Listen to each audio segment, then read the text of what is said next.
I have 6:59 too. Okay. Yeah.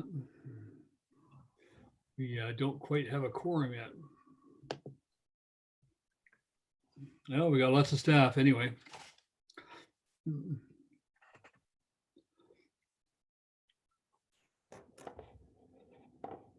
Here's Councillor Lumley. We have quorum. Oh, good. Yeah. Okay. People are starting to show up now. Okay. Yeah. Stafford, yeah. Ailish, Councilor Dean Drad, you're there. Thank you. Welcome. Hey. So we're going to proceed. It is 7 o'clock on my clock, and Councilor Ladwig will join us in her time. So I'd like to welcome everybody to the regular meeting of council from May 5, 2020, and acknowledge that we're meeting this evening on the territory of the Squamish Nation. We have an agenda. Before we prove it, I'd like to add two items to the agenda, just so council acknowledges it there. One is the submission from the Sunshine Coast Conservation Association and Friends of Gospel Rock. I believe everybody get the copy of that. It's going to be comprise their delegation. So if everybody got received a copy of that, then we'll add that into the agenda. And the second one is the BC Supreme Court decision in the Shea Ocean Mountain Community Association versus the town of Gibsons and 464 Eagle Crest Property Limited. I'd like to add that for comment tonight. That was a decision that was released today by the Supreme Court, and I'd just like to acknowledge it. We are in the process of drafting a media release around that, but I'd like to acknowledge that decision tonight. So there'd be nothing else. Does anybody else have anything to Councillor Crowell? I was just going to move the agenda as amended. Okay, thank you. Seconded by Councillor Ladwig. Thank you. Welcome. Okay, all in favor of the amended agenda? Thank you. And Councillor Ladwig, I don't know if you heard that we added 2 items to the agenda. Did hear that. Okay, good. Okay, so Thank you. okay, so we'll move down to adoption of the minutes of the regular council meeting of April 21, 2020. Somebody move adoption, please. Councillor Crowell, thank you. Councillor Diadrad, thank you. All in favor? Okay, thank you very much. And minutes of the special council meeting of April 24th, 2020. Recommendation that the minutes be adopted. Moved by Councillor Crowell. Councillor Diandrad again, thank you. All in favor of adoption? Thank you. Okay, business arising. Council, is there any business arising out of those sets of minutes? Okay, seeing none, we'll now go to delegations of petitions, and the delegation that we have is with Dan Bowman and Leanne Johnson, the Sunshine Coast Conservationist Association regarding a multi-use trail in Gospel Rock Covenant area. So that was the handout that you received. Corporate Officer, over to you. Thank you. I'm just moving them over to panelists. Once they show up in your screen, Tori and Dan Bowman, if you could turn, there we go, cameras on and microphone on. Yeah. And if you would like anybody else moved over as a panelist, please just let me know. Hi, Tori, we see you. Hello, thank you for having me. Yeah. Dan, we don't see you, but that's okay. I've seen you before. Okay, so I'm going to let you, Tori, are you going to speak? See, Dan's still muted. Actually, I believe Dan was going to be the majority speaker here. So if he's muted now, yeah, good. Okay, great. Mr. Bowman. Okay, I'm here, and thank you very much. And I'm just going to click on this and see if I become visible to me. Doesn't look like it. Okay. However, thank you very much for having us. I know you're all pretty busy, and I'll just comment at the start. I'm new to Zoom. I've only had a few experiences with it, so bear with me. Yeah, there's a long history at Gospel Rock, and I'm not going to go into it in any great detail, but I'll just call your attention to the fact that development at Gospel Rock has been one of the most controversial issues in the history of the town. And you'll notice in your package under documents, one of the first authorities cited is Mr. Thomas Plath, non-game wildlife biologist, BC Ministry of the Environment. The date is 1995.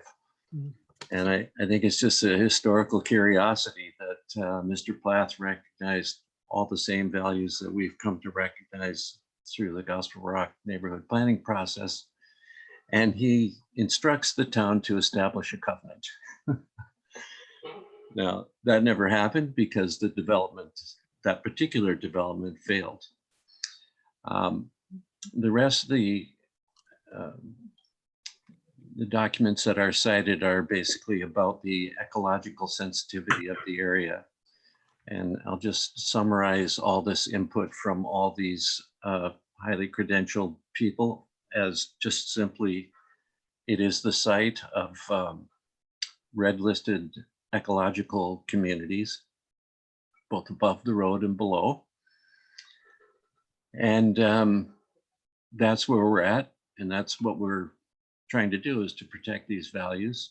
And that's also why we're here tonight. Now, one document you don't have that I would like to, well, you don't have it in front of you, but it's in your files, is the report from Modus's consultant about trails.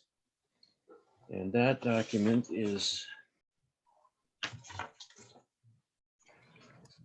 that's from Diamond Head Consulting. And they were consulting with Modus, and it's dated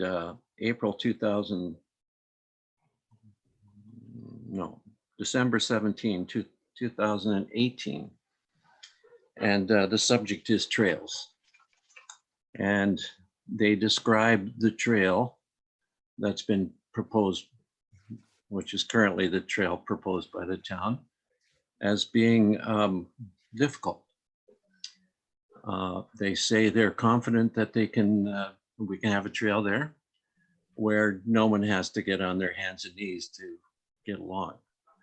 And now since then, the idea for this trail is to accommodate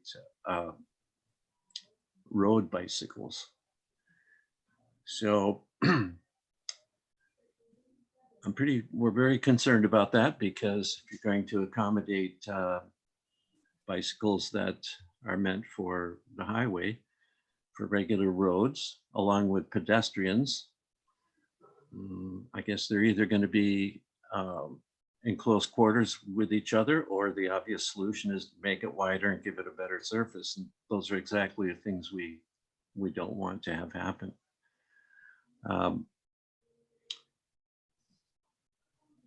No, I trust you have checked out this documentation of ecological value. And in our conversations with the town, we have brought forward our experience with covenants. And of course, we're working with the Land Conservancy. The SCCA has a half a dozen covenants that are completed or nearly so. The Land Conservancy has a much bigger portfolio than we have, and they're much more experienced. But this is part of our business, to provide this service to the public. And of course, if this covenant does go through, it's a major commitment by the SCCA of volunteer hours that will be required in perpetuity. So it's all to say that we need to be clear at the outset that the purpose of the covenant is to protect the ecological values that are found on the site. And of course, the side hill is the site of the highest ecological value of the entire property. I'm not sure how we got into this situation where the town did this, because this wasn't consistent with the recommendations from Diamond Head Consulting. In the email from Edward Porter, he's very clear that the town should not move forward with this trail. He recommends a course of action for getting the development agreement established and using a no-build covenant so that the development agreement could be in place, and we could work out our differences over what kind of trail at a later date.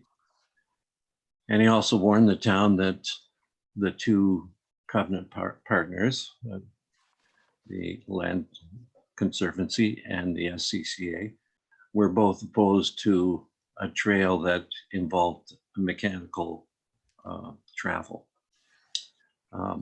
And that's just simply because it takes a much larger disturbance to accomplish a situation where bikes and people can coexist. Just note the trail on the water side, we have no complaint about that. We think that's a wonderful feature to have a boardwalk that's wide enough to actually accommodate all kinds of traffic. It'll be a wonderful feature, we think. So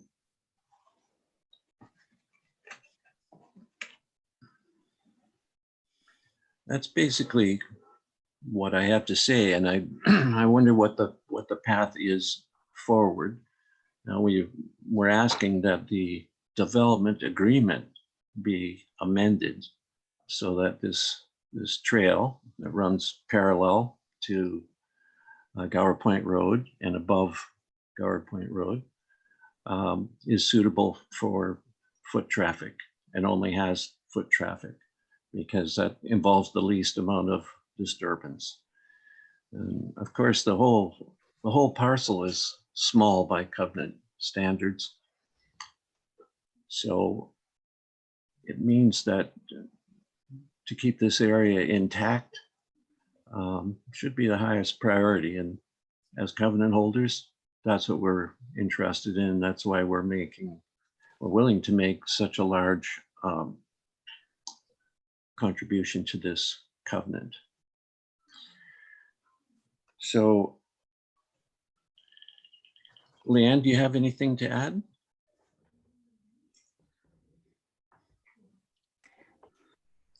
Or Tori? Sorry, Tori is the only one on the accessible side here. If you would like Leanne added to comment. Okay. Well, let's start with Tori. If you would, Tori, if you have any comments. Sure, yeah. It might be a bit of echoing what Dan has already said, but I think the main reason that the Land Conservancy was interested in getting involved in protecting this land was because of the high ecological significance. And in order to maintain that, we really need to focus on not fragmenting the landscape. I understand that walking trails are very much an important feature to the community, and I fully respect that. I think in order for people to want to protect and save nature, they need to be able to experience it. But like Dan said, in order to construct a trail that has an appropriate grade and width and using materials that sometimes could not be permeable, it's really going to cause a tremendous amount of impact to the landscape. I've walked that land a few times. I won't claim to know it more than some of you, of course, but it's a very undulating surface. There's a lot of very sensitive vegetation, things that you just don't find a lot of anymore. And I think that's why there was such a public outcry for so long about developing this land. The other aspect is the social capital that has been gained by doing the public meetings, really trying to listen to your community as to what you want. We all have heard and know that blasting is not an option. And so that's wonderful. I really appreciate that the engineering team has just put that as a no-go, and we're not going to go there.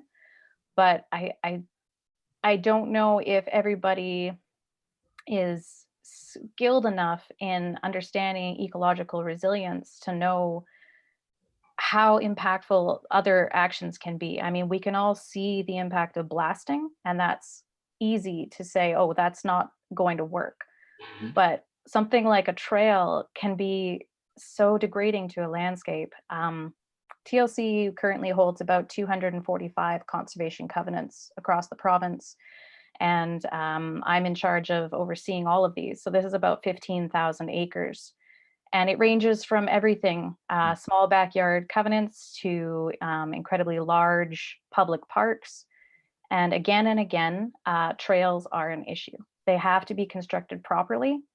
And if they're not, you're just going to have widening and increased effects. You're going to have braiding. All of these things just really do impact. So in order to construct a trail properly, you need machinery. And this is the tension I'm finding with wanting to accommodate the town's very real concerns about pedestrian access and safety. But my job here is to try and create a document in perpetuity that is going to serve the ecological community. So I don't really have the answer for how that plays out, but I do think that amending the development agreement to restrict the trails to pedestrian only and not have bike traffic would go a long way towards keeping that footprint minimized. Thank you. Leanne, did you want to add? Yeah, I'm sort of a historic artifact, I think, because I was involved in the planning from about 2002, I think, when this first came up as part of a larger community plan. And I just know that putting the developed trail on the water side was a huge demand from the community. And it was considered a real win when we got that into the neighborhood plan. And that what people wanted to do there more than anything was to walk along the water side and have access to Gospel Rock itself. So that is the important piece that we all agree to. The uphill trail was, in my understanding, simply a recent draft map, and that the work that we did subsequently was supposed to be, I thought, addressing our recommendations with PLC's work on the biology of the place and what could be done and what should be done to conserve it, to preserve it and protect it. So, if there's any questions about anything, I think any of us would be happy to. Thank you. Thank you all for your presentations. And I'll turn it over to council right now to ask any questions they have about this project. Now, just before we do that, I just want to provide some context that I understand for council. This is not and maybe Mr. Newman or Mr. Machado can help me with this. This process went through the rezoning for the site, and the development permit was actually issued with the map, with the trail in place in 2018. Is that correct? Somebody want to comment on that? Dave or Manny? I believe Leanne may be able to, the Director of Planning may be able to answer that. But yes, it was part of the development agreement that came as part of the current plan. And part of the rezoning? Yes, sorry, Director of Planning here. The this development agreement was registered on title as a condition of the zoning amendment. And part of that negotiation was to protect the conservation area. And with that was the trail plan that has been registered as part of the development agreement. And when was that? When did that occur? Before the zoning was adopted, so late 2018, I think it was. It was certainly before this council time, as I recall. Yes, that's correct. Right, yeah, so that the, I mean, so when I look at some of the things here, and I wonder why we're 2020 commenting on these as opposed to not 2018, when the zoning was done, when the development permit was done and approved at that time. Did it just not on your radar at that time, or, yeah, Tori? Discussions that I had with Edward Porter from Modus indicated that that was essentially for conceptual purposes only. Emails that I'd had with Edward said this is to outline potential places that the trails could go, but this will be subject to environmental assessment by both TLC, Sunshine Coast, and what became Diamond Head Consulting. So I was under the impression that this was a draft, if you will, that could later be worked depending on what we found in the field. Thank you. Councillor Lumley? I would agree with that. To plan. So when you say plan, it's like, hey, we're going to plan to put some trails through here, but without, obviously you don't want anyone to do it without the proper knowledge, like you're saying, like Tori was explaining. I don't know why anyone would approve trails to go through an area that could have negative impacts environmentally on that area. So I agree, it was just a plan, but obviously before anything's done, I guess we would have to agree to it already. I would defer to Leslie Ann, but I don't think they can probably just start blasting for trails or doing anything without our approval. So that would be my understanding of it. Yeah, I think blasting's on the picture as we mentioned. So yeah, I think if the limited I know about this, my understanding with the intention with the town at the time was to make a safe bicycle path through that area, which, as everybody knows who's ridden a bike through that area, people will do it. Whether children will do it or not, I don't know. Going through between Area E and down at Gibsons along Gower Point Road. And so I think that's what the intention was, to provide a safe route. Mr. Newman, I see you've come on. Yes, as the director of planning said, that was part of the agreement. And when it was said that they're conceptual, it means that they're not surveyed in.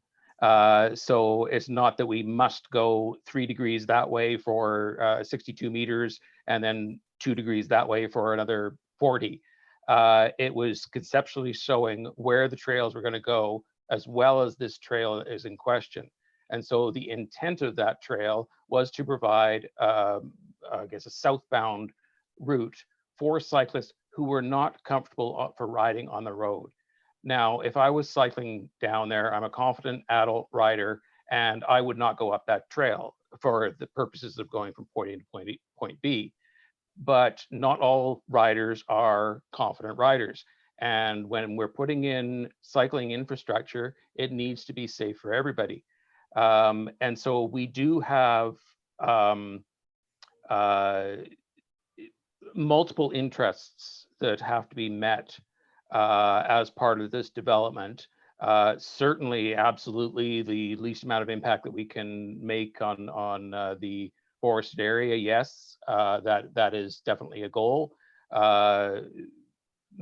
Providing pedestrian access in generally the areas that have been identified is also an intent. And then to provide a safe access for cyclists that are heading towards the direction of Secret Beach was also an intent, because this is our one shot at getting safe cycle corridor on both sides of the road.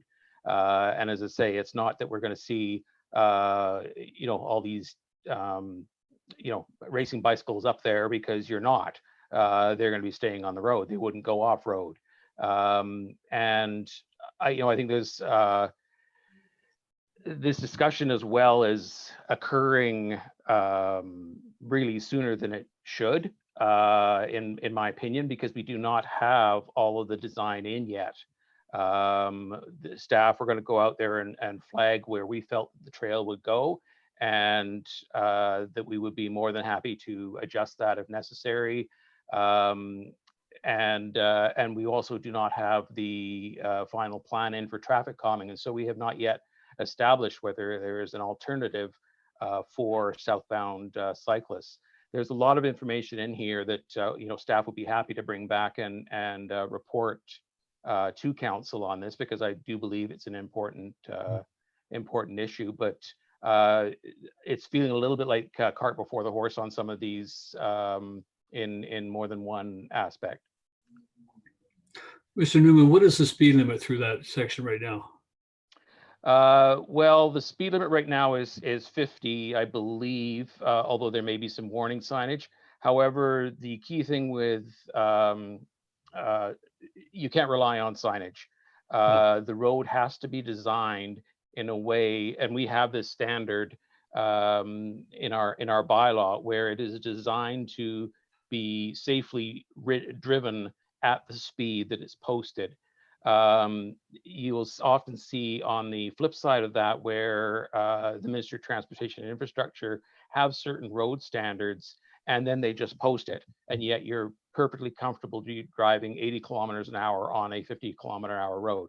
That's not our standard.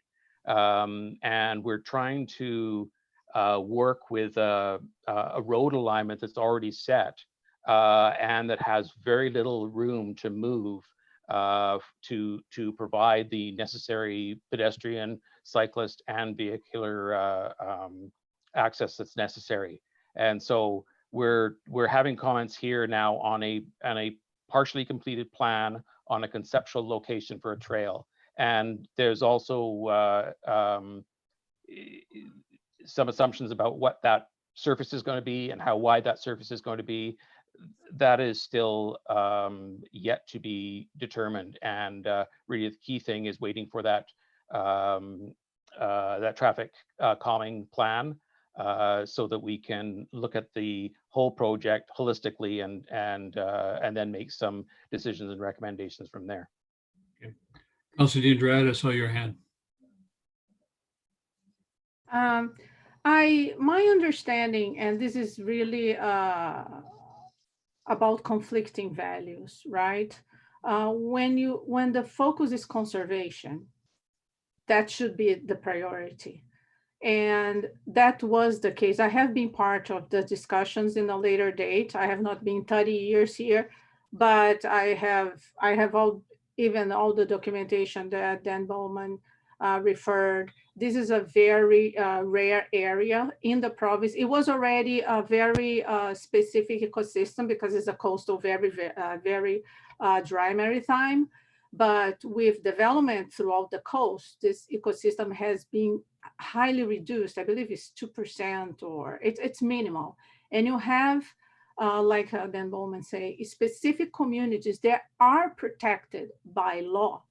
So the deal, when I participated in the discussion, when Edward Potter came to talk to all members of the community, all the stewardship groups, that was the requirement, that these forests were protected. So I understand that there are other desires, but the main goal was conservation. And when you have, for example, an ecological reserve, if the goal is conservation in ecological reserves, you cannot get anybody. The scientists go there because you need to maintain the process. So in a national park, usually you have 5 zones, right? Because the national park is big enough. They reserve the areas that are highly with the highest ecological value. And then you have very small areas with high intensity. When you have the visitor center, you have pavement.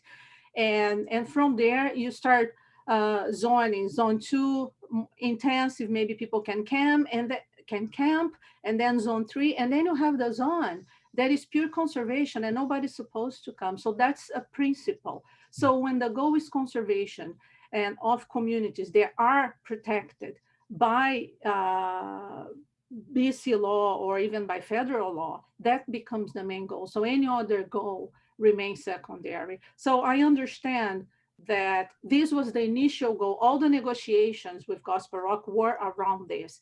And the walking trails were also a granted right because there has been people walking this area for 100 years, not even if the owner of Gospel Rock wanted to take this right from people, he could not have, because historically people have gained. So that was a, and the Yeah, we're going outside the conversation area there, but I appreciate that. Mr. Newman, you had a comment?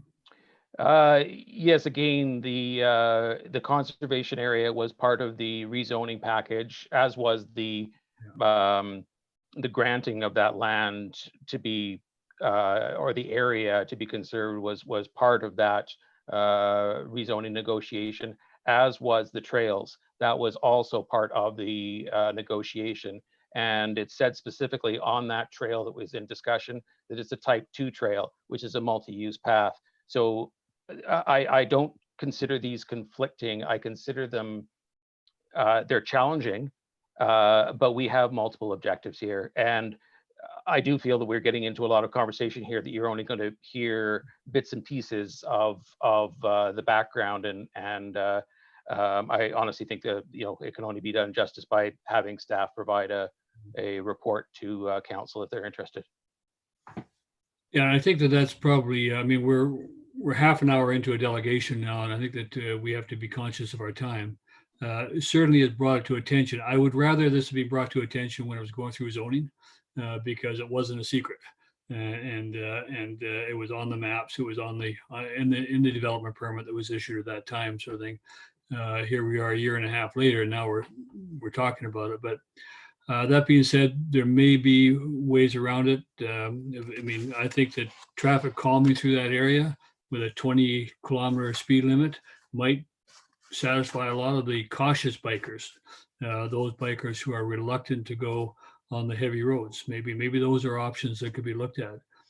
But as I say, the staff did a certain amount of due diligence at the time. It was gone through a public hearing, went through a public process as it stands. This is not something that's come in the last few months, the last few weeks quietly. It went through that public process at that time, and it is not finished yet. And perhaps the next step would be to request that staff bring forward a report to council about the plans and the options. I mean, I think that one thing that we haven't heard from, in this conversation, but I'd like to consider the interests of the Active Transportation Group and Area E Director, because this area services not only people leaving the town of Gibsons, it services people coming into the town of Gibsons from Area E. So it's not just our residents. It's one of only 3 roads that goes east, west, north, south, or through the town, connecting those communities. So if we effectively cut one off to what might be increased traffic, but needs from younger families who might live in the area and other areas that they're trying to travel through there safely, that would be a concern. So, Tori, I'm going to let you have the last word. Then Dave, I'll let you. Well, no, Dave, I'll let you talk, Dave. Then Tori have the last word. Dave. Yes, Mary, we've kind of indicated a possible staff report.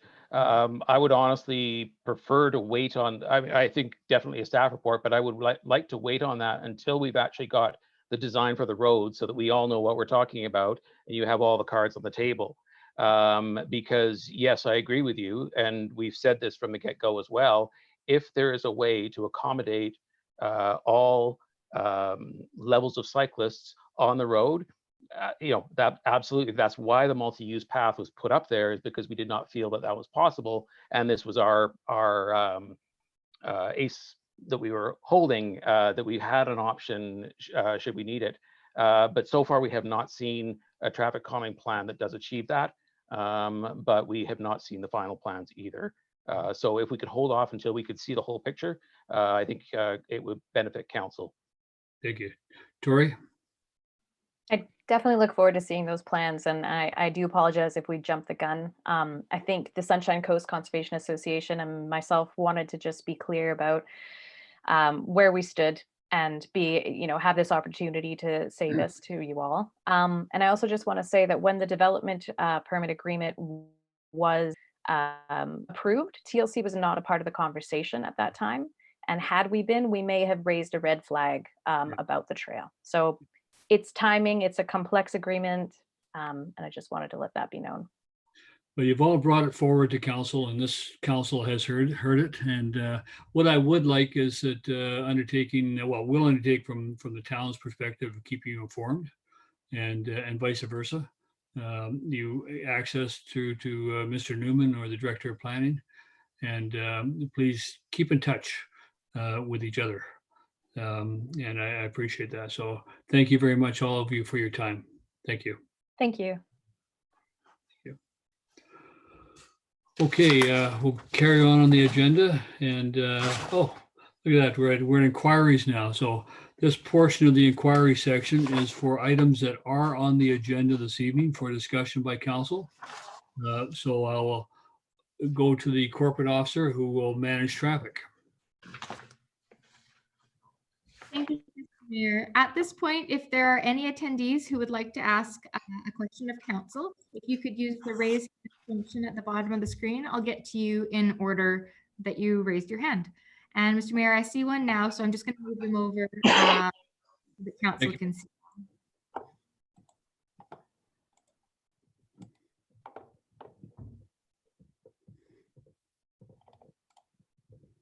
Suzanne Singer, is that you we're looking for? Unmute. Okay, I have to unmute myself and start video. There we go. Hi. Thank you. Hi. Hi, guys. Welcome. Nice to see you. So I have two questions, but I'll start with one because it's only fair. The question is just a clarification about the conversation we're just having around the 2018 development agreement that was attached to the zoning for Gospel Rock. So my recollection, it was a while ago, was that the development agreement itself wasn't published in the public. I don't remember that map with that specificity about that trail. I could totally be wrong. And that we're actually talking about a development agreement, not a development permit from back then, because the permit wouldn't have been issued in 2018, right, with the zoning. So maybe Dave, through you, Mr. Mayor. Director of Planning, can you comment on that? Sorry, my son just split his chin, so I'm a little bit distracted right now. What was the question? You heard the question, Mr. Newman. Can you comment on that? No, I honestly, I think it's the planning question. Sorry, I can try. Can you just repeat the question? Yeah, was the development agreement attached to the included with the zoning bylaw when it went through in 2018? And was there a trail marked at the time on the plan? So the terms of the development agreement were available. I don't recall if the development agreement itself was drafted at the time of public hearing, but the conversations about the partnership or the no build covenant, so either a partnership with the Conservation Associate or TLC, or a no build covenant was sufficient. So the idea was either to protect that land from development. That was a conversation, and then the discussion of the trails and public access through that property was also a conversation. But I don't recall whether the map itself was public. I'd have to look into what was provided at that time. Okay, yeah, it was, Mr. Mayor, it was that, you were asking that, why didn't we bring this up? Yeah. And I have to say, I wasn't aware of it at the time, or else I probably would have raised it. So just wanted to get that. And it is not a development permit, it's a development agreement. Yeah. Thank you for clarifying that. Yep. Thanks. You had a second question. I do, but it's kind of a bigger one if I'm the only person in the queue. Okay, so on April 12th, Kennedy Stewart, Mayor of Vancouver, he published some data. They did a poll in the city of Vancouver asking taxpayers whether or not they, given, you know, this crazy situation that we're in with COVID and people losing jobs and all of the economic, you know, fallout from all of that, whether or not taxpayers felt that they would be able to pay their full amount of their taxes owing for the deadline in July. And they basically, the response to that poll was the first poll done in the country, was that 1/3 of the people who responded to the poll said no.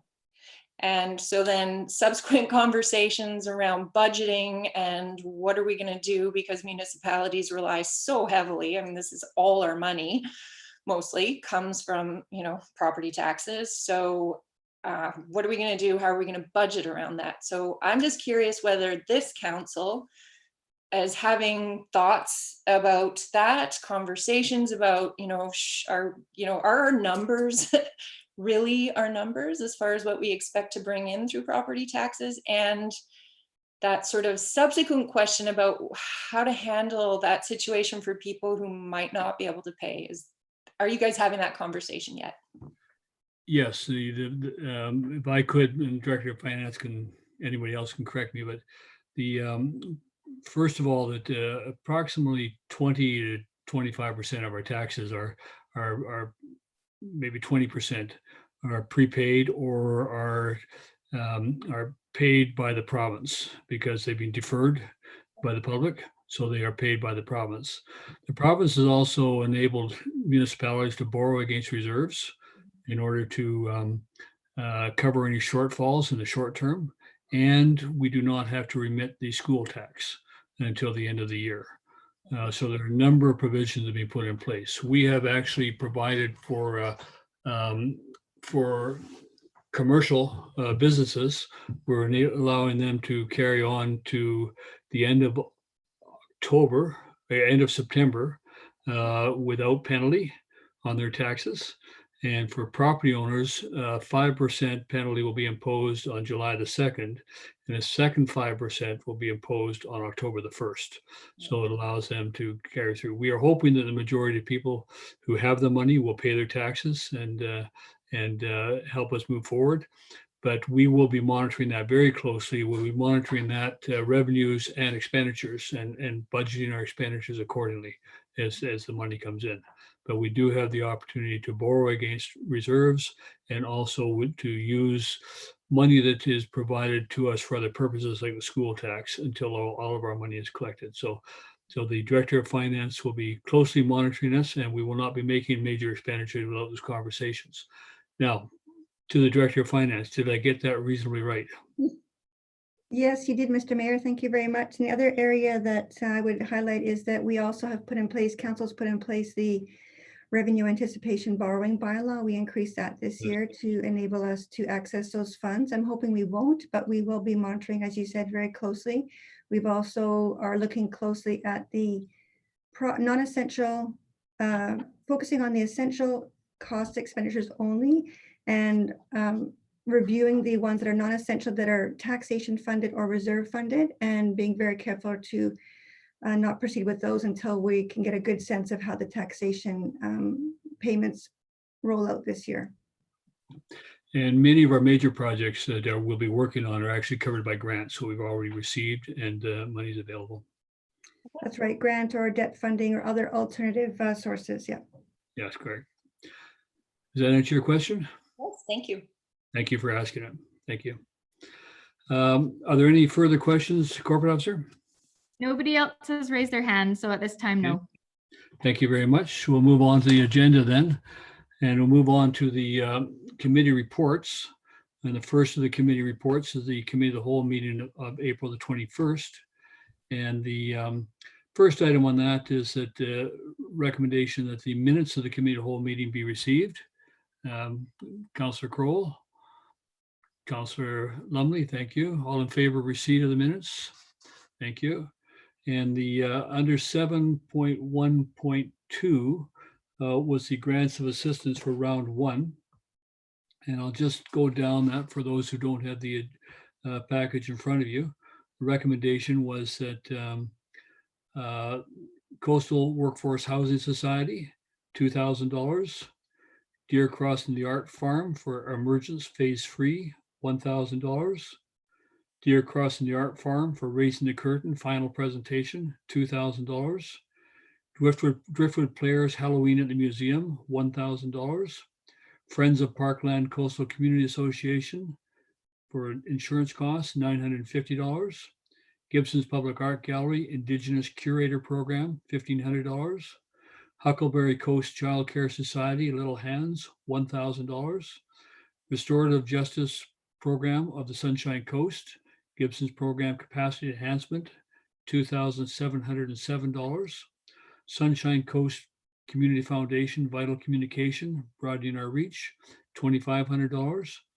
And Sunshine Coast Conservation Association Reed Road Forest Protection Strategy, $500. And further, that the grant of assistance for the Driftwood Players include an in-kind grant for the use of the Marine Room, subject to availability for rehearsal dates and on the production date. And that programs for children, childcare programs and others become a line item in next year's budget. And further, that the Restorative Justice Program of the Sunshine Coast become part of the policing costs in next year's budget. Council has seen those resolutions and has them in front of them. That council move those recommendations. Councillor Lumley, Councillor D'Andrade, any further discussion of those grants?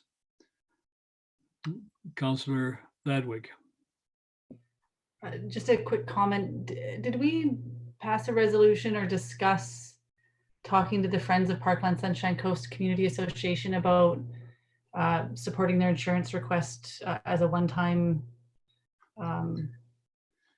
offer? Do you remember that conversation? We haven't discussed it as far as I know, but I know that staff are looking at other options for that going forward. Okay, so we don't need to make a comment on that because it is an ongoing expense and part of our. No, that's right. If they choose to help us in the future. Councilor D'Andrade? Well, just a suggestion, perhaps if the payment of the insurance is the only solution, maybe a letter accompany the grant, right? So they know they cannot rely on us every year. That's what I'm referring to. Yeah. It was just a conversation we'd had at a previous meeting. Yeah. Thank you. Okay, so see no further discussion. Could all in favor? Mhm. Thank you. Thank you very much. Thank you. That's approved. Administration reports. Director of Finance, the 2019 draft audited financial statement. Firstly, a recommendation that the statements be received. Councillor Kroll, thank you. Councillor Ladwig, thank you. All in favor of receipt of the draft audited financial statements? And I'll turn it over now to the Director of Finance for presentation. Thank you. Thank you, Mr. Mayor. So I'm going to try and share my screen. I have a short presentation to provide to council, so just bear with me.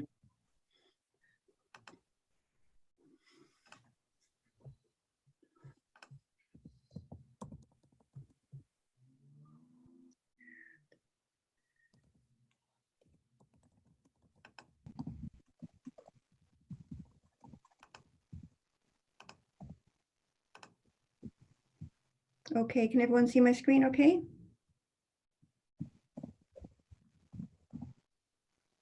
Can everyone see my screen? Looks Yes, good. we can. Okay, good. Thank you very much. Good. Okay, so I'm here to present the 2019 draft audited financial statements. So although much of the focus this spring has been on the 2020 budget, staff have also been working on the financial reporting requirements for 2019. And as per the community charter, the annual financial statements are the responsibility of the financial officer, and I'm presenting them today for council's approval.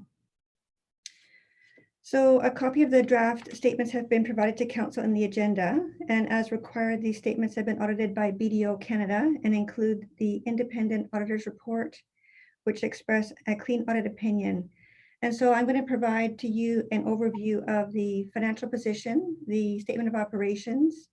I'll talk about the accumulated surplus. I'll go through some of the notes and I'll also provide some concluding comments. So I'm going to start with a review of the statement of financial position. And so these statements, they start off with the listing of the town's financial assets, and you can see they're mainly cash and investments in this section. There was an increase in the portfolio investment, was offset by a decrease in the accounts receivable. So overall, financial assets have increased by about $225,000, and this year now totals $7.9 million. So the next section on the statement of financial position is the liabilities section, and this is really our obligations to creditors. So the total is just over $10.3 million, and this is a slight reduction from 2018. The increase of accounts payable and accrued liabilities is offset by a reduction in the outstanding long-term debt. And so you can see here that the long-term debt is $6.9 million, and this does not include the additional authorized debt that's associated with the Prowse Road Lift Station, which is about $1.7 million, or the Zone 3 Aquifer Expansion Project, which is about $3.3 million. So both of these items, they are approved debt, but there was no funds issued at the end of the year, so they show up as unissued debt later in the statements and the notes, but they are not a formal liability at this point yet. And so those will be reflected in the 2020 financial statements at whatever level of debt that we've incurred at that time. And so the result of the year-end financial assets and liabilities is that overall net debt of $2.3 million. And you can see this is a reduction from 2.7 in 2018. So overall, a reduction of about $400,000 in net debt, which is a good thing that that's going down. So the next portion of that statement is the non-financial assets and the accumulated surplus. And these are mainly capital assets. And overall, they've increased by about $2.3 million. And so this increase is a result of the addition of about $3.8 million in new and replacement assets, less the annual accumulated depreciation of all of the town's assets. And so this year's addition, some of the larger ones include the transfer of the RCMP station property on School Road that was transferred from the federal government to the town. Also, we've done some additions to the wastewater treatment plant as part of the upgrades that are going on there right now, and also partial work on the Prowse Road lift station upgrades. And so these three items, the financial assets, liabilities, and the non-financial assets, result in an improved overall financial position for the town with an accumulated surplus of about $54.4 million overall. So next I'll move on to the statement of operations, and this I'll start with revenue. So overall, if we compare the budget to the actual, you can see that our 2019 actual revenue of $12.15 million is very close to the amount budgeted, and it's coming in at only $40,000 below budget, which is a great result for the year. On the expense side, we have a similar situation. So overall expenses of about $9.45 million are coming in at just approximately 1% over budget, or about $99,000. So the result in the statement of operations is an annual surplus of about $2.69 million, which brings again our total accumulated surplus to $54.4 million. And so on the accumulated surplus, it's really important to clarify that this is not cash that we can spend. And I've shown you here the breakdown of note number 6. And this is the majority of the surplus, about $49.7 million, is the town's investment in capital assets. So this represents the equity in the assets and is calculated as the net book value of assets less the associated debt. And so the remaining surplus is comprised of a variety of reserves that the town has, including our operating surplus, as well as a reserve for future expenditures. So that's a high-level view of the two main statements on the financial statements. I'm going to just go through a few of the notes that are also included. So the notes in financial statements comprise an integral part, and I'm just going to touch on a few. So note number 5 is regarding DCCs, and it remains steady. The balance of DCCs that we have on hand are steady at about $1.1 million, so not a big change from 2018. And this basically shows that expenditures that we used DCC funds were matched by developer and interest contributions that we received during the year. Note number 7 in the statements is an item that talks about commitments, and this includes information on the bulk water supply agreement that we have with the SCRD, as well as we have a residential garbage and organic service contract that we have with Salish Soils. So we disclose and highlight some information of those commitments that we have. The next note I want to highlight is the contractual rights, and this provides information on material contractual rights that the town has. And the items listed in this section are obligations of developers to provide subdivision infrastructure, which we then record as town assets, and that becomes an addition and part of our accumulated surplus. We've also listed the annual lease revenue, which we receive as part of the marina lease. And then the third item that we list in that section is the agreement that we have with the RCMP on the occupancy of the RCMP station on Sunnycrest Road. And the annual payments that are provided through the RCMP are about $159,000, and that covers the debt that's associated with this building. So a couple more notes to comment on. So note number 1, we also updated our tangible capital asset note, and this is to recognize the importance that natural assets play in increasing our resiliency to climate change. So the town's investment in this area include foreshore restoration, creek assessment and monitoring, and aquifer monitoring. And we're also turning our attention to urban forest planning. So although we can't formally recognize the value of natural assets in the financial statements, we can add some information in the notes which we have that recognizes the value that they do provide, even though the dollar amounts cannot be recognized at this time. And the last item I want to touch on is a new note we added this year regarding COVID-19. And it's called, in accounting speak, it's called a subsequent event. And the note acknowledges that the COVID-19 pandemic is has had potential impact, but the result of the impact isn't known at this time, at the time of publishing the statements. But we do want to acknowledge that we're going to be continuing to focus on collecting our receivables and managing our expenditures, and leveraging existing reserves and available credit to enable us to maintain our existing services that we provide to citizens. So overall, the town's financial position continues to improve as we work towards long-term financial sustainability, sustainable service delivery, and increasing our resiliency to climate change. So that's just a high-level overview for council for the draft statements. And there is a recommendation. I'll be happy to answer any questions that you have. And then there is a recommendation for council to formally approve the draft statements as presented. Thank you very much. Thank you very much, Director of Finance. And I'll turn now to council to ask if you have any questions regarding the financial statement.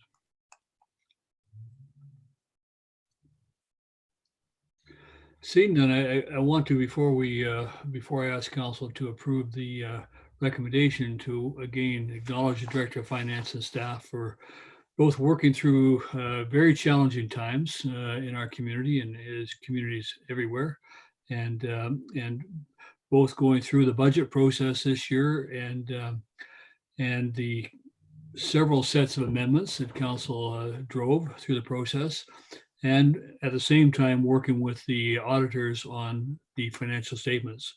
And we heard earlier from Mr. Cox this evening on his results of the financial analysis, and we're in very good shape. The complimentary to staff for the excellent job that they have done and the excellent position that they put us in. So that being said, I'd like to ask council for approval of recommendation that the town of Gibson's draft audited financial statements for the year ended December 31, 2019 be approved as presented.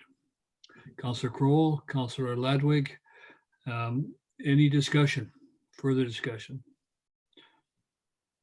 Seeing none, all in favor? And again, with thanks to staff. Thank you very much. Thank you very much. Moving on then to our council reports. Who would like to make a report this week? Councillor Diendrad. I participated in a meeting with the seniors, Gibson Senior Society, and with their board. And one of the comments they made, if there was any chance that the town could mow their grass outside. So I asked Manny about a week ago, and I was going to ask him today, and I just got an email. On behalf of all our members, a huge thank you for assisting in having our lawn mowed, and our thanks to the town staff. It certainly brightened the day for us. We are anxiously watching Dr. Bonnie Henry so we can possibly hold some activities outdoors and keep our bodies moving. Thank you. So I just want to thank for the support given. It means a lot to them. They're working really hard. Their meals program is amazing. Excellent, yeah. Providing twice a week, a lot of over 50 now, and so it's good. It's very good, and I think when things normalize, the goal is perhaps even every day. So, and anyone that wants a meal, just become a member. Very affordable membership. Thank you. And you can get a meal for $7. Yeah, thanks. I'm a senior and nobody cut my grass, I know, so we'll wait to see what happens. So, Oh, privilege. Councillor Crowell? Thank you, Mayor.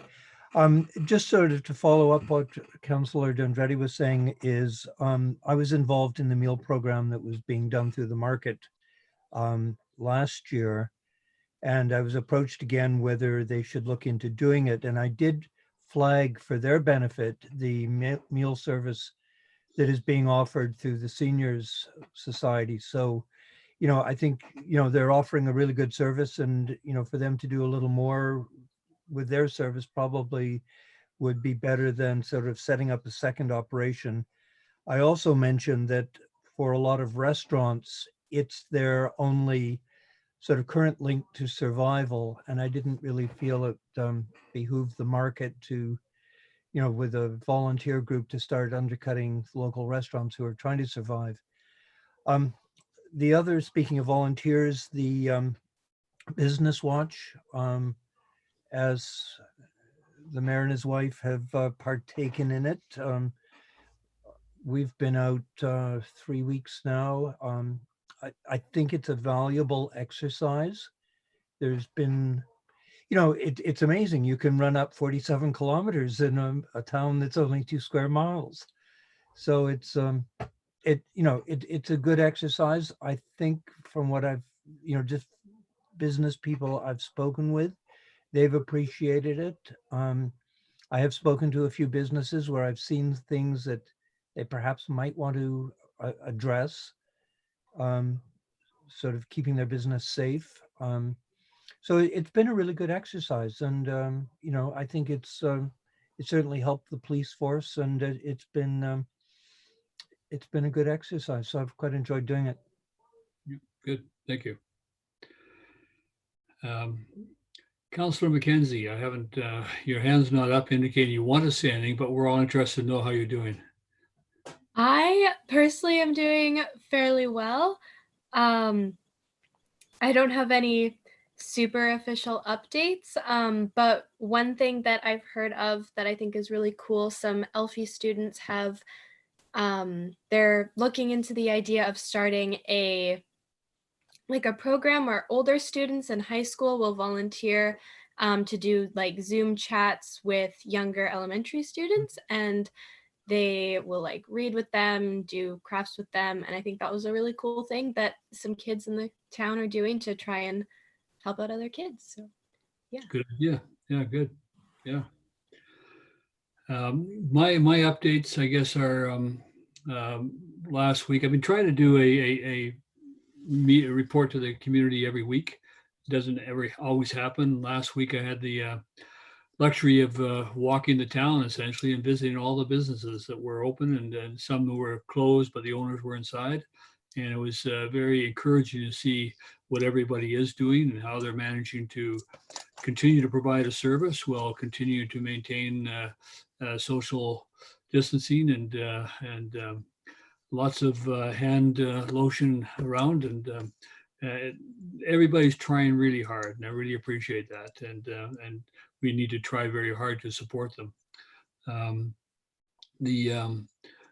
I do have 3 kind of set weekly Zoom meetings along with everything else. Coastal Health, we have a meeting now. They've reduced their meetings to once a week now, so that'll be I think that's Friday. That's once a week, and on Thursday the Minister Robinson will be doing another meeting. It's not a Zoom, it's a conference call. I usually take that out of the office, so if anybody wants to come down and participate in that one. They limit the number of phone lines, so you can phone in on, so that I'll be at the office taking that one.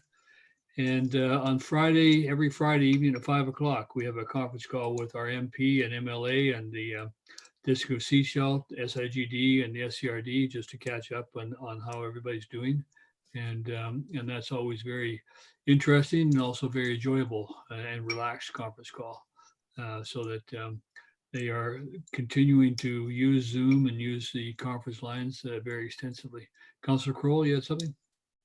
Just 2 other quick things. On Mondays, there's a Zoom meeting with the task force. They're cutting back on their number of meetings. And then on Thursday at 3:30 is the EOC meeting. And I think only because it came up as an item in correspondence issue with washrooms. And we had hoped that the EOC would be able to get financing for the cleaning of washrooms and keeping them open. It's becoming a little more challenging. It's hoping now that Ontario Housing or BC Housing may be able to step in and sort of help cover the costs of it. But it's quite alarming with the amount of cleaning that has to be done and the challenges in keeping public washrooms open. I think it would be it'd be interesting for people. I know in Sechelt alone, they said it was $4,000 a week to keep the washrooms open just for cleaning. So it's something to keep in mind.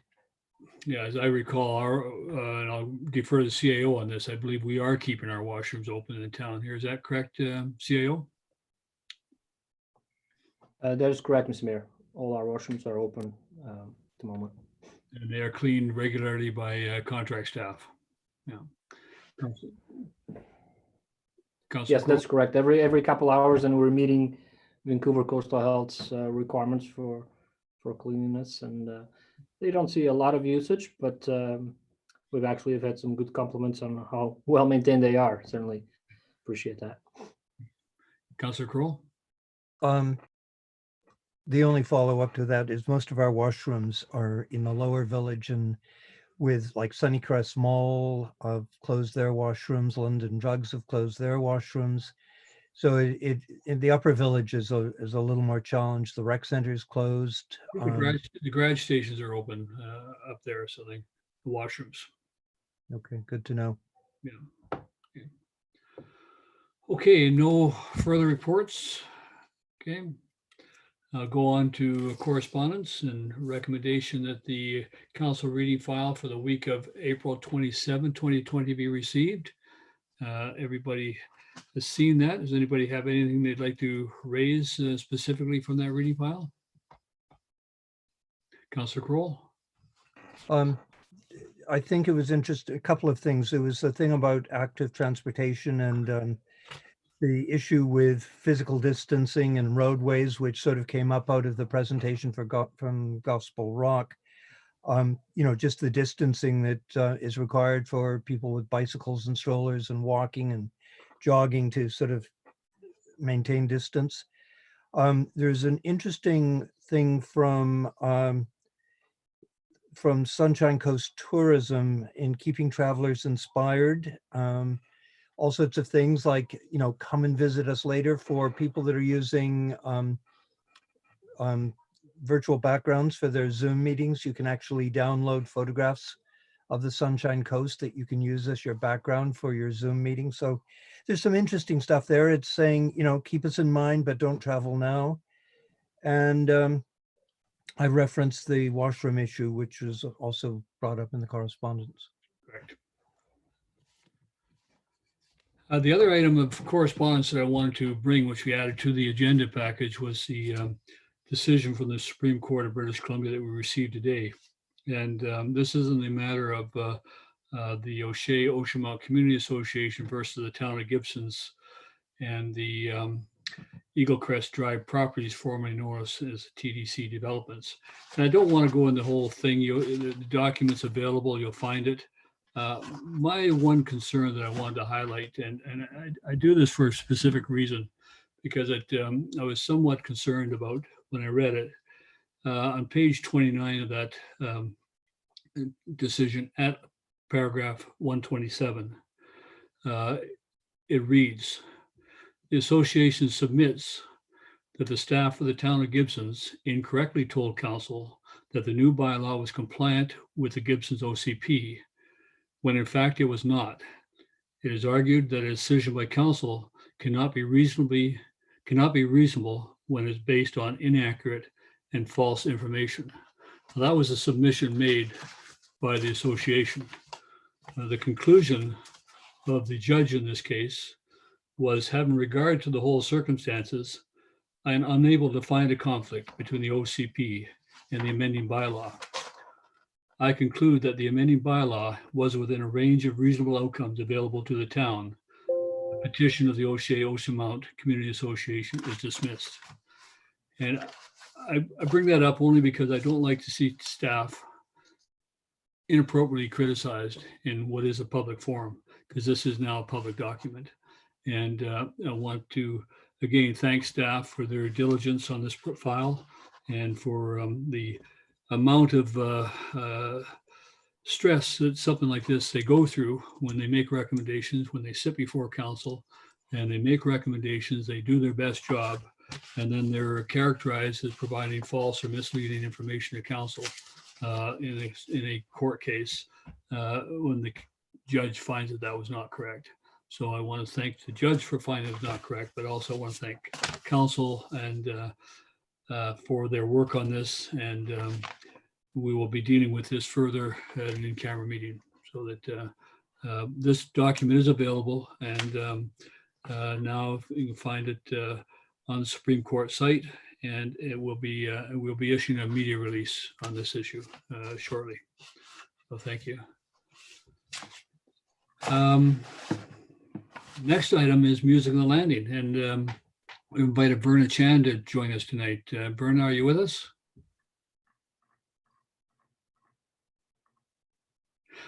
Say one further thing about this court case, by the way. It's very interesting reading relative to the whole importance of an OCP and zoning and those other things, and the interplay between OCPs and zoning bylaws. So I've suggested this be a primer reading for new councils when they come in as well, because it explains a lot in terms of the how an OCP should be dealt with and interpreted relative to other actions of the community. So Verna, I see you there. And for council's reference, we have an email in our package submitted to us that talking about Music on the Landing. And now we still have in our budget, we retain the funding for Music on the Landing. I believe the Director of Finance can correct me, but I believe it's around $18,000. And although Music on the Landing may not take place in the same way that it's taken place in the past for some time, we still see an opportunity through Music on the Landing to support financially our musicians on the coast. And I appreciate there's a lot of free things going on, but we can't always expect free. And I think that when we can have opportunities as our proposal. I'll let Berna, thank you for joining us, Berna, explain her plan and what she wants to do for Music on the Landing. Yeah, basically can you all hear me? Okay. Yes. Okay, good. Basically, when I started trying to figure out something else that we could do, I was looking at all the online concerts that were going on, and Actually, I heard about a concert in Vancouver by Veda Hilly, who lives very close to the cult. And so she basically has taken up residence there and is doing live shows from there. And I thought, well, if our theater is dark at the moment, maybe that's an opportunity to go in and do a concert at least once a week. And when I started talking to people about it, they got very excited because I believe we can do that safely with social distancing or physical distancing, and live streaming the concerts from there just once a week. So everything just sits there for the week, and there's very strict sanitation rules in there. We don't use the washrooms. Everybody stays far apart. And then, anyways, as I got talking to people, I talked with Steve from Coast Cable, and he got very excited about the idea. And so he's on board. And the guy who's been streaming the Med Talk shows, he is doing he is available for streaming.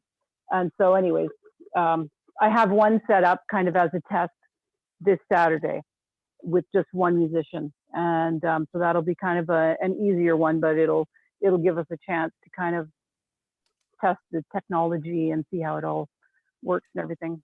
So basically, as I was saying in my little report, I think with the budget from Music in the Landing for this year, I can go for about, just doing one show a week, I can go for about 12 weeks or so. And because the tech costs are a little more, and we're giving money to the theater to open and to have a tech there. So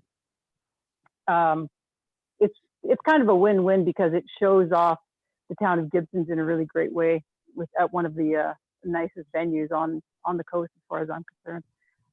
Professional lighting, professional sound, camera people. It'll be simulcast to Coast Cable and on Facebook. So there we go.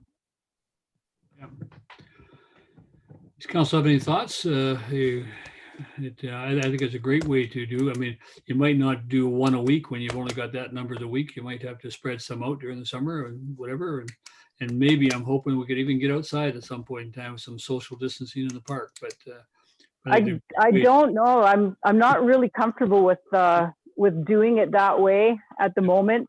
Yeah. Because you would have to police that and everything, and I don't know how you would do that. Yeah. But that's just my thought. Yeah. Yeah. Council, have There's any a thoughts? liability issue there. Yeah. Well, I love the idea, because I think it's very important to keep the momentum going, and just the alternatives that people come up, and that's what we need to celebrate, because adaptability, it's the greatest trait for survival. And so having these options, I do parties alone all the time. You put a music, and whether I'm cooking and dancing, so I'm looking forward to watch, right? And I can do all the moves, nobody's watching. Well, it's kind of a good way to showcase Gibsons to really Canada, because anybody can get online and watch this. Plus, it will be rebroadcast on Coast Cable as well. It'll be simulcast, but it'll be recast again. Okay. I'm going to go to Councillor Ladwig. I like the idea of doing one or two shows inside the Heritage Playhouse, because I do agree with you, Verna. It's an amazing facility, and I think it's great.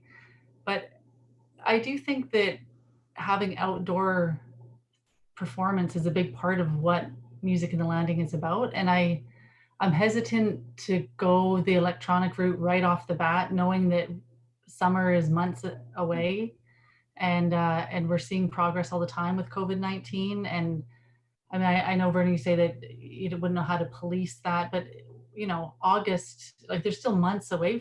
There's months of lead time here. And so I would like to preserve some of our outdoor entertainment because I think it's just so precious and it's such a great. Well, it would. Sorry. No, I'm just saying, like, I just love the program so much. I love it being outside, and I just wouldn't want to fully commit to just an indoor online program personally. And I know this is just me, but I'm on Zoom about 4 to 5 hours a day. I can't stand it. If I have to go to another Zoom thing, like my kids are on computers all day. I'm on computers all day. I want to be out. So that's my perspective. Yeah. Councillor Kroll, then Councillor Kroll, then Councillor Lumley.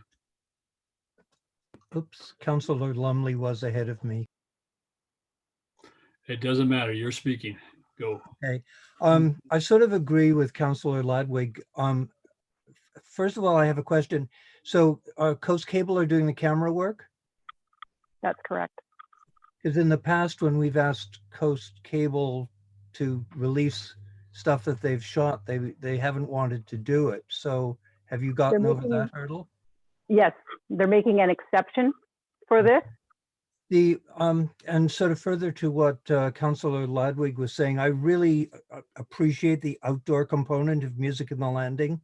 That's sort of what it's all about. And when you look, I don't know, possibly it's not everyone's choice, but there's a young organist and he mounted, actually, it's an electronic pipe organ on a truck, and he did 32 outdoor concerts in Berlin with this mobile unit going around playing to seniors' homes, playing to people that are shut in. I think there's a real unique opportunity for, to come up with something new. I agree with Councillor Ladwig. I spend so much time at a computer that to watch someone on a black stage with a little spotlight on them on an electronic medium, I'm sorry, it just totally defeats the purpose of Music in the Landing. Okay, Councillor Lumley. I guess I'll echo. Part of when you look at the whole Music in the Landing and the spirit of it, I just have a hard time capturing it in the Heritage Playhouse. I mean, the fact that, I don't even know what the percentage of the population that still has Coast Cable, but yeah, I would just,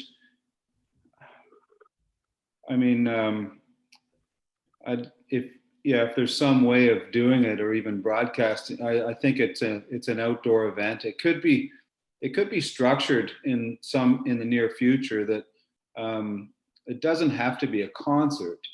And maybe in the same vein as Councillor Kroll was saying, like a lot of times the Music in the Landing is by the Gibsons statue and so on and so forth. You get musicians down there that can easily social distance, but it's just providing music in the landing. It's not specifically for anybody, but people passing by or people that happen to chance by in Lower Gibsons. But yeah, I would hesitate to blow a lot of our budget on live streaming music from the Heritage Playhouse. The costs, even like the cost, imagine the cost, like what you'd be spending your money on, say sometime in the summer. I'm not ready to write off the summer yet, obviously, but imagine some of the costs that you're going to spend here, like renting the theater, streaming it, producing it. Imagine how you could put that into music or more music at different venues throughout the summer. I'm just a little afraid to be spending this money like in this way. I get what it's going for, but that's just how I think. Yep. Well, there's nothing that says that we couldn't take it outside if if the regulations are lifted. But I've just been like keeping an eye on everything that Dr. Henry's been saying, and it's seeming like we might not be able to do it, but I could be wrong. Yeah. Councillor D'Andrade? I think obviously I understand the point of view of not wanting to, watch music from a computer, but we are dealing with a crisis, and to expect that everything will be solved in 1 month, I think is overly optimistic. And then we are dealing with a second issue because we are just sending a message, people stay home, and now our public, it's going, oh, there's music happening in Gibsons outside. So that's the kind of contradictions that I felt. At the same time, if anything happens outdoors, then we'll have to have a lot of funds expanding, whether police, whether people, by law officers, trying to make sure people don't get together, distracted, you might start talking to someone. So I think, and at the same time, the spirit of music is brewing with these artists. So, and that's where I think the compassionate thing have to play into picture. Yes, it's not ideal. Do I want, yes, summer, I want to be outdoors. But frankly, if I have music, I can go outdoors with my computer in the back of my house and have a great time. So I think my support for this is because we are dealing with an emergency and we have no idea. We are in May. Okay. We don't know anything what's happening. Thank you. So I think Verna, that the idea is to budget accordingly and leave room for both. Mhm. But I think that's fair enough. But I think it would really show both the musicians and people. Also, you know, we will have an archive of some really nice concerts from coast musicians, and you know, we have world-class musicians here, and nobody is allowed to play anywhere right now, and it's a shame. It's such a shame. And so, you know, this is just giving them a little. I think we do hope that they can be supported and can do that and play, and so that. But I think budgeting the time, and I wouldn't want to see all the money spent by the end of July, and then have really nice weather and opportunity. So that we look at that. I think that. Yeah, I think that's probably all I have to say. I think that thank you for doing that, and look forward to what happens. So, well, if you, I've got one scheduled already for Saturday, and I did not say that it was sponsored by the town, just in case, you know, it wouldn't be. But I felt that I had to take a chance to do it anyway. You can do an ad. You can do an ad during the show. Can you do ads during the show? There you go. Yes, we can. We can put sponsorship stuff on there, and anything they were asking for that, actually. So last word, Councillor. Oh no, I got two councillors now. Okay, let's go back. Well, let's go to Councillor Ladwig. Yeah, you haven't spoken, bro. Yeah. Well, I'm just confused what we're doing. So does this mean that Verna's just going to go ahead and do these performances? Well, some. I mean, it's a matter of doing some inside and hopefully some outside, but not spending the whole budget by the end of July by doing inside music. So, sorry, if I could just say one more thing. Someone just mentioned that we could actually put some scenes on the video of some Lower Gibsons normal sites too. So then my other question is, can we roll over our budget to next year? Is that a possibility? Like, I know in the federal government we can't. Well, if we have a surplus at the end of the year, then we would take a look and reassign that. Yeah. Personally, I would rather save, like, I don't mind a couple of concerts, but I'd rather save our money and then do a whole bunch next summer to celebrate, if it went that way, to celebrate being outside, to celebrate our community coming back together, to reunite as a community again. So that's. I think what I hear Verna saying is we have some musicians who have no venues other than to give freely of their time. And we're able to, and through Music and Landing, we were supporting the musicians. We can continue to support musicians by giving them a venue right now, and keeping some of the budget back, but continuing to support musicians representing Gibsons through this way. Yeah, Councillor D'Andrade. It's just a quick idea. I mean, perhaps we can put some pictures of Gibsons in the background, the Sunshine Coast or whatever. Maybe a partnership with the Sunshine Coast Tourism. That could be an idea. Yeah, We could actually, because it's an hour show, basically, we could put a little slideshow of like, this is Music in the Landing, what it usually is. And I've got tons and tons of Music in the Landing photos with, you know, beautiful shots of the pier and the water and Wine Garden Park and all of that. So I could do something like that. Okay, everybody wants to talk again. Councillor Lumley, you're next. Okay, I don't understand what's stopping musicians from performing outside. Like, well, they is draw there a crowd. Is there a law in place that you can't play music outside right now? No, the issue or the concern is they draw a crowd, so they're going to be constantly on the microphone saying, "Stay apart and stay away from each other." So that's really the concern. And that's not a gig. That's not a paying gig. If they just go and play outside, yeah, sure they can play outside, but all musicians, all the gigs at every restaurant, concert, they're all canceled. Yeah. So everybody's income is zero. Oh yeah, I understand that.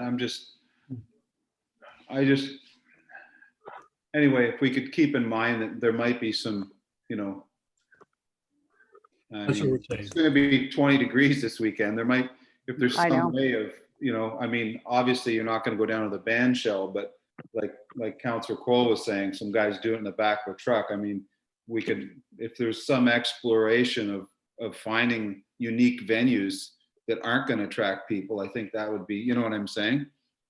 Like, yeah.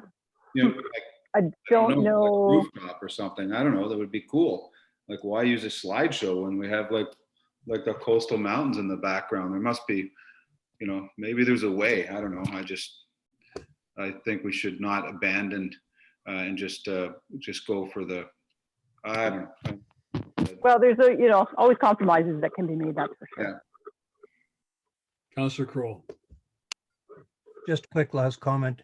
You know, I sort of appreciate what Vern is trying to do, but I think we should put a limit on this. And I would like to see a report back. You know, how many people on Coast Cable watched this thing? How many people, you know, viewed it on YouTube? You know, if one musician's playing for an hour, the costs to me are not really supporting one musician per concert. And I'm concerned that the musicians aren't getting the bang for the buck and the audience aren't getting the bang for the buck. So I believe it's also supporting technicians and the theater as well, Councillor Kroll. No, I appreciate that. But, you know, it's, you know, an hour of one musician. You guys are a hard audience. Yeah, actually, when we're talking one musician, if you take a look at the one that we're presenting this week, he is a internationally touring recording producer. He's amazing, and so I don't know, as good as a good band for sure. Plus, the musicians will get the legacy of having a recording that they can use for whatever their purposes might be after that. So, okay. Have we finished? Okay, I don't see anybody else. So thank you, Berna. So you've heard it accordingly. Budget your time, budget your, so you save time for being outside, and that's really where council wants it to be, is outside. But we understand. Okay. Yeah, I get that. Thank you. Okay, thanks a lot. Okay. Yeah. Okay, we'll move on now to bylaws, and we're going to go back to the Director of Finance and ask if there's any introduction to these bylaws, or should we just go through them because they're all in process? Yes, thank you, Mr. Mayor. So no introduction, just they're at the final adoption stage, and these were given 3 readings at the April 28th meeting, and this is the final adoption for the 2020 financial plan and the annual tax rate bylaws. Okay, so we'll just proceed then on recommendation of the 2020 to 24 financial plan bylaw number 1276 2020 be adopted. Moved by Councillor Kroll, Councillor Lumley. In discussion, all in favor?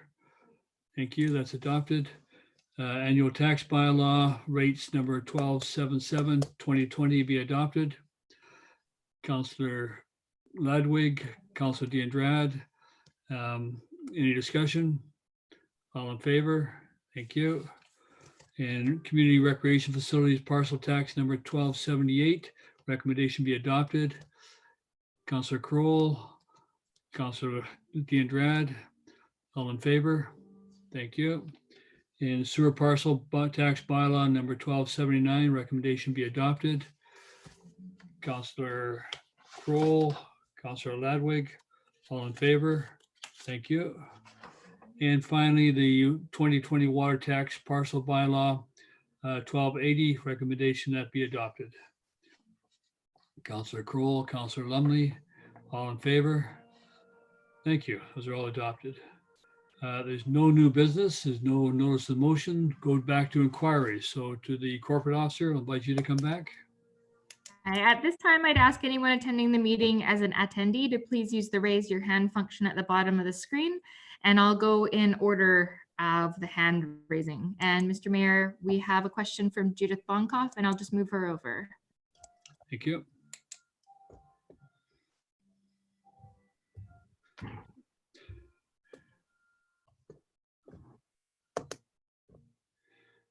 Hey, Judith, I see you there. You're still muted.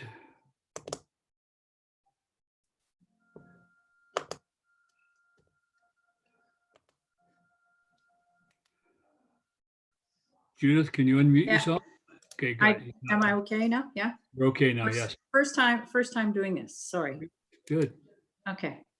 So I've got I was at the meeting this afternoon, of course, and you were running late, and I didn't put up my hand just to give you guys some time to eat, maybe.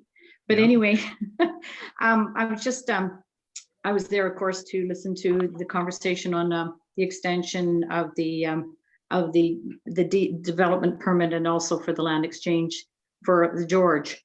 And I'm happy there was a good debate, but I'm a little disappointed about the 1 year recommendation to extend.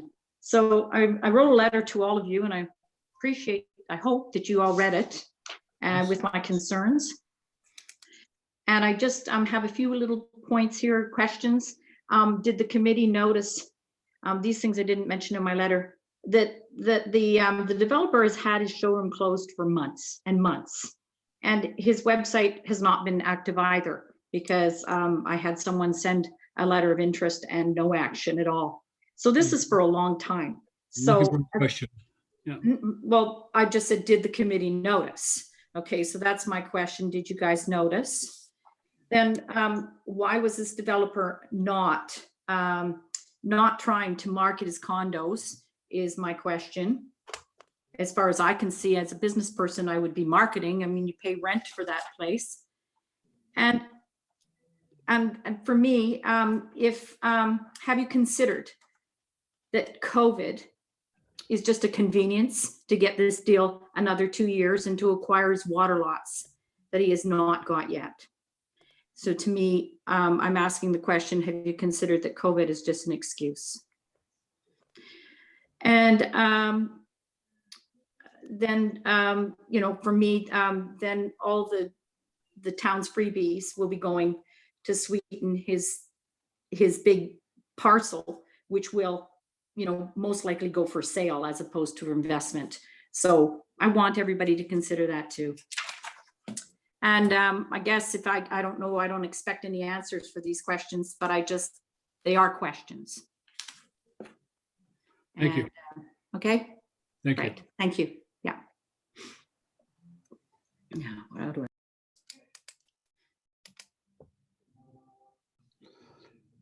Is there anybody else, corporate officer? I'm not seeing any other hands raised, Mr. Mayor. Okay.